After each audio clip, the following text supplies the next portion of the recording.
Baik. Bismillahirrahmanirrahim. Assalamualaikum warahmatullahi wabarakatuh.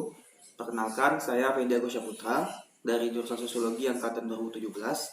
Pada kesempatan kali ini akan mempresentasikan terkait proposal penelitian saya yang berjudul Motif Keluarga Tetap Melaksanakan Program 1821 Pemerintah Kota Padang. Baik, penelitian ini dilaksanakan berdasarkan pertimbangan dikarenakan kita semua tahu bahwa keluarga merupakan unit terkecil di dalam masyarakat yang berpartisipasi sangat besar terhadap perkembangan yang terjadi pada semua anggota keluarga. Hamudah mendefinisikan keluarga sebagai suatu struktur yang bersifat khusus, yang satu dan lainnya mempunyai ikatan, baik akibat hubungan darah atau pernikahan. Yang akibat dari perikatan itu membawa pengaruh adanya sikap saling berharap atau mutual expectation, yang sesuai dengan ajaran agama, dikukuhkan secara hukum, serta secara individual saling mempunyai ikatan batin. Keluarga merupakan kelompok sosial pertama yang akan ditemui oleh individu di dalam kehidupannya. Keluarga menjadi tempat di mana nilai dan norma itu ditanamkan kepada individu melalui proses sosialisasi. Keluarga berusaha mempersiapkan bekal selengkap-lengkapnya kepada anak dengan memperkenalkan pola tingkah laku, sikap, keyakinan, cita-cita, dan nilai-nilai yang dianut oleh masyarakat, serta mempelajari peranan yang diharapkan akan dijalankan mereka di kemudian hari. Mengingat pentingnya peran keluarga ini, maka diharapkan semua elemen dalam masyarakat, termasuk pemerintah, mengambil peran dalam memaksimalkan fungsi keluarga tersebut. Nah, pemerintah melalui PP atau Peraturan Pemerintah Nomor 21 Tahun 1994 tentang penyelenggaraan pembangunan keluarga, mengamanatkan keluarga harus dibina, dikembangkan kualitasnya agar bisa terwujud keluarga sejahtera dan menjadi sumber daya efektif bagi pembangunan nasional. Nah, berdasarkan PP Nomor 21 Tahun 1994 ini, ditarik kesimpulan bahwa semua elemen termasuk elemen pemerintah, baik itu pemerintah kabupaten maupun kota, harus ikut serta memiliki tanggung jawab di dalam pembinaan keluarga ini. Merujuk hal tersebut, pemerintah Kota Padang mencanangkan sebuah program yang bertujuan untuk meningkatkan ketahanan keluarga ini. Program ini disebut dengan Program 1821 Pemerintah Kota Padang. Nah, program ini pertama kali diluncurkan ke publik pada tahun 2017 dan diimplementasikan pada tahun 2019 untuk pertama kalinya. Nah, program 1821 ini merupakan program dari pemerintah Kota Padang yang artinya dari jam 18.00 hingga jam 21.00 itu aktivitas disediakan untuk keluarga untuk membangun interaksi dengan antara anak dan orang tua agar lebih ada kedekatan. Nah, 1821 ini dari 18.00 hingga 21.00 itu ada rangkaian aktivitas-aktivitas seperti ibadah bersama, berdiskusi, belajar bersama, makan bersama, dan semua itu dilakukan tanpa adanya penyalaan televisi dan juga penggunaan gadget. Jadi memang digunakan untuk intensitas membuat lebih intim interaksi antara orang tua dengan anak untuk meningkatkan kedekatan antara orang tua dengan anak dalam keluarga. Nah, implementasi program ini pertama kali dilaksanakan pada tahun 2011, dilaksanakan di 11 kecamatan. Nah, pemerintah Kota Padang membuat perlombaan program ini. Pelaksanaan program ini dibuat perlombaan dilaksanakan di 11 kecamatan dan dijanjikan hadiah untuk keluarga terbaik nomor 1 hingga nomor 3 itu mendapatkan hadiah umroh secara gratis. Nah, dan untuk keluarga peringkat 4 hingga 11 itu mendapatkan hadiah berupa uang tunai sebesar 3 juta rupiah. Nah, di dalam petunjuk teknis program ini di tahun 2019 dijelaskan rangkaian kegiatannya. Pertama itu persiapan menjelang sholat maghrib, melaksanakan sholat maghrib berjamaah, mendengarkan wirid atau pengajian di musola, membaca Al-Quran, makan malam bersama, melaksanakan sholat isya berjamaah, mendampingi anak belajar, mendalami ilmu Al-Quran, belajar sambil berdiskusi, dan menonaktifkan seluruh media elektronik, termasuk seperti gadget, televisi, dan sebagainya. Nah, program ini sudah dilaksanakan tahun 2019 dan telah menghasilkan keluarga terbaik di 11 kecamatan Kota Padang. Nah, dari 11 kecamatan itu di ranking hingga terdapat peringkat 1 hingga 11 yang tiap keluarga itu mewakili satu kecamatan. Nah, pada tahun 2019 itu 3 keluarga terbaik itu adalah keluarga Wan Rizal dari Kuranji, keluarga Junardi dari Kecamatan Padang Timur, keluarga Arman dari Padang Barat, dan ada peringkat 4 hingga 11 yang mendapatkan 3 juta rupiah. Tapi 3 keluarga pertama tadi yang mendapatkan hadiah berupa umroh gratis. Nah, eh, pelaksanaan program ini, perlombaan program ini sudah selesai pada tahun 2019, sehingga sudah diselesaikan, sudah mendapatkan keluarga terbaik dan sudah diberikan hadiah kepada masing-masing keluarga. Namun ternyata setelah peneliti telusuri terkait 11 keluarga terbaik ini, ternyata walaupun perlombaan ini sudah selesai, keluarga-keluarga 11 terbaik ini, di antara beberapa keluarga ini masih ada keluarga-keluarga yang berusaha untuk melaksanakan program ini, tetap berusaha mempertahankan rangkaian program tersebut walaupun tidak lagi diawasi oleh pemerintah, tidak lagi ada penilaian, dan tidak ada lagi pendampingan dari pemerintah.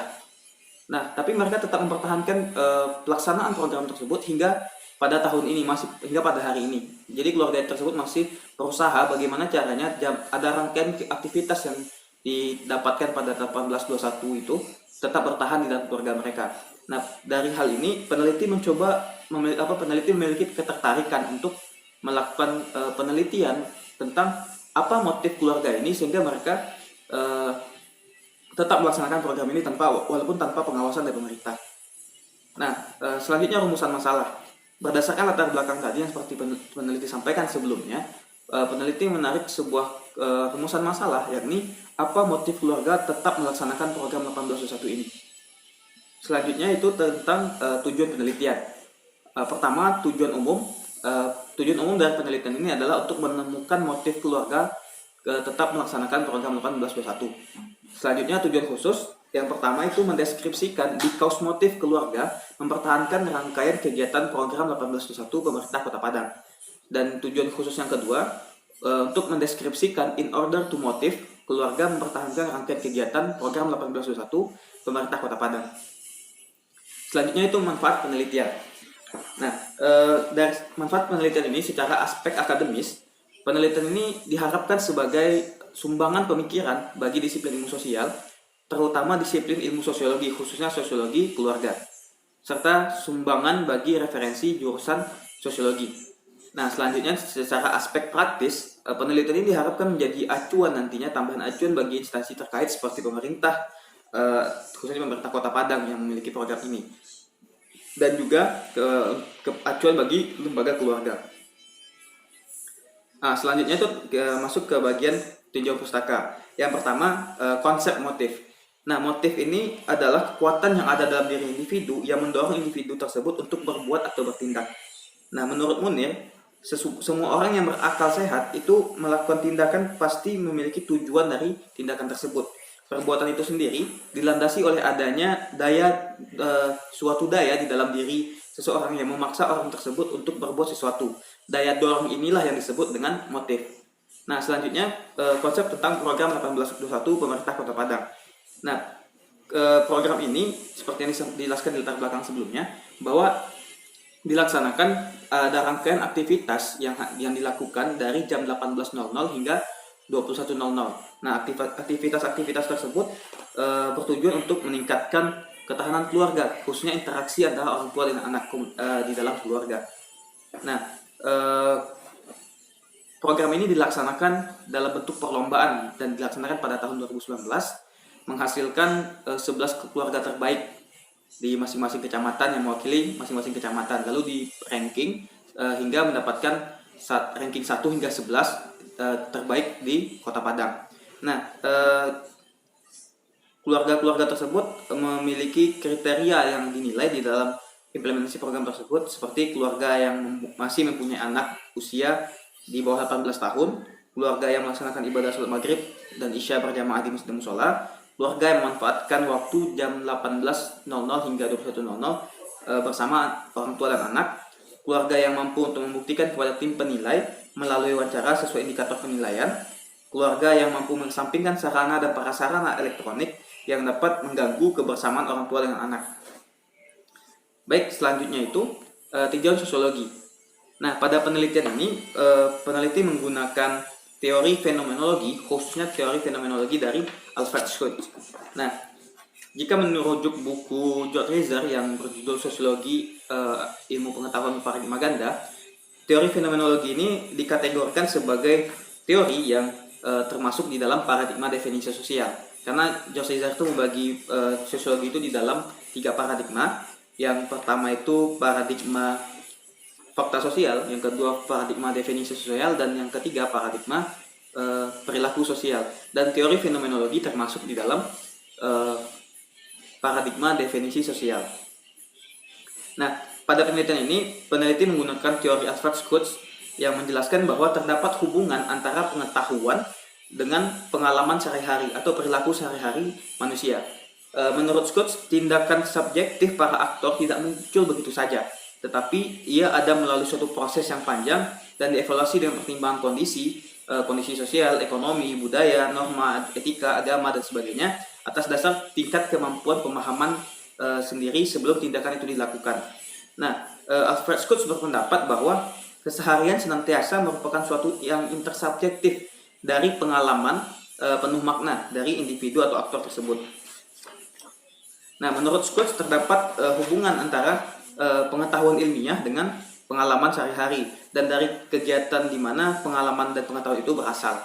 Nah, untuk menggambarkan keseluruhan tindakan, Alfred Schutz itu membagi dalam bentuk dua proses atau dua fase. Yang pertama itu disebut dengan because motive, yang kedua itu disebut dengan in order to motive. Nah, because motive dijelaskan oleh Alfred Schutz bahwa tindakan yang dilakukan oleh individu itu muncul dan diarahkan karena pengalaman masa lalu. Jadi orientasinya karena gitu, disebabkan oleh pengalaman masa lalu. Nah, yang kedua itu disebut dengan in order to motive, di mana tindakan itu dilakukan oleh aktor berdasarkan orientasinya ke masa depan. Dia berharap dengan tindakan ini ada sesuatu yang dituju di masa depan, ada sesuatu yang diharapkan dari masa depan. Nah, itu disebut dengan in order to motive. Nah, selanjutnya penelitian relevan dengan penelitian yang dilakukan pada saat ini. Yang pertama itu penelitian yang dilakukan oleh Anissa Febrina pada tahun 2009 yang berjudul motif orang tua mengunggah foto anak di Instagram, studi fenomenologi terhadap orang tua di Jabodetabek. Dan penelitian selanjutnya itu Mayang Sari Rahayu pada tahun 2015. Di situ penelitiannya berjudul motif orang tua memberikan gadget kepada anak, studi kasus desa Kampung Baru, Kecamatan Kayu Aro Barat, Kabupaten Kerinci, Provinsi Jambi. Baik, selanjutnya itu metode penelitian. Yang pertama, pendekatan dan tipe penelitian. Nah, pada penelitian ini, pendekatan yang peneliti gunakan adalah pendekatan penelitian kualitatif dengan tipe penelitian tipe deskriptif. Selanjutnya itu informan penelitian. Nah, informan penelitian itu terbagi dua. Yang pertama informan pelaku dan yang kedua informan pengamat. Nah, informan pelaku adalah informan yang memberikan keterangan tentang dirinya, tentang perbuatannya, tentang pikirannya, tentang interpretasi atau pengetahuannya. Nah, selanjutnya itu informan pengamat, yaitu informan yang memberikan penjelasan kepada peneliti tentang perbuatan orang lain, gitu, tentang aktivitas yang dilakukan oleh orang lain. Nah, informan pelaku di sini adalah keluarga pelaksana program 1821 tahun 2019 dan masih melaksanakan hingga sekarang. Dan informan pengamat adalah orang-orang yang berada di lingkungan tempat tinggal atau di sekitaran informan pelaku tadi. Selanjutnya itu adalah data yang diambil. Nah, jenis data yang diambil oleh peneliti adalah data primer. Selanjutnya teknik pengumpulan data. Nah, data primer tadi itu peneliti kumpulkan dengan menggunakan teknik pengumpulan data, observasi, dan wawancara mendalam. Selanjutnya adalah unit analisis. Nah, unit analisis dalam penelitian ini adalah kelompok, yakni keluarga pelaksana program 1821 pemerintah Kota Padang tahun 2019. Selanjutnya adalah analisis data. Nah, di sini peneliti menggunakan analisis data dari Miles dan Huberman. Nah, Miles dan Huberman di sini membagi analisis data tersebut dalam 3 tahapan. Nah, pertama itu tahap kodifikasi, yang kedua itu tahap penyajian data, dan yang ketiga adalah menarik kesimpulan. Nah, Miles dan Huberman mengatakan bahwa ketiga langkah tadi dilakukan terus setiap selesai mengumpulkan data. Dengan demikian, seluruh tahapan itu harus dilakukan hingga penelitian berakhir. Selanjutnya itu definisi konsep. Nah, yang pertama itu definisi konsep dari motif. Motif adalah kekuatan yang ada di dalam diri individu yang mendorong individu tersebut untuk berbuat atau bertindak. Yang kedua itu adalah definisi konsep dari program. Program adalah rancangan mengenai asas serta usaha dalam ketatanegaraan, dalam perekonomian dan sebagainya yang akan dijalankan. Selanjutnya itu definisi konsep dari keluarga. Nah, keluarga menurut Tajul Arifin di dalam buku Suhaildin Wahyu halaman 41 mendefinisikan keluarga adalah suatu kelompok yang terdiri dari dua orang atau lebih yang direkat oleh hubungan ikatan darah, perkawinan, ataupun adopsi dan tinggal bersama. Selanjutnya, lokasi penelitian.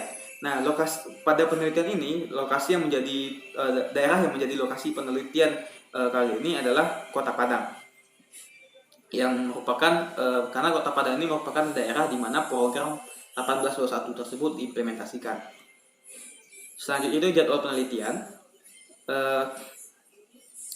Pendaftaran TOR dan SK TOR penelitian ini dilakukan pada bulan Mei. Selanjutnya itu penulisan laporan proposal dan juga bimbingan dengan dosen pembimbing itu dilaksanakan mulai dari bulan Mei hingga bulan Oktober. Dan selanjutnya seminar proposal itu dilaksanakan bulan Oktober. Setelah itu di penelitian lapangan itu dilaksanakan pada bulan November dan Desember insya Allah, dan dilanjutkan dengan penulisan laporan penelitian itu mulai dari bulan November hingga bulan Januari tahun 2021, dan selanjutnya insya Allah komprehensif akan dilaksanakan pada bulan Februari pada tahun 2021. Mungkin itu saja presentasi saya terkait dengan proposal penelitian yang akan saya lakukan. Terima kasih atas perhatian dan kesempatannya. Mohon maaf jika terhadap kekurangan dan kesalahan yang peneliti lakukan selama presentasi. Terima kasih. Assalamualaikum warahmatullahi wabarakatuh.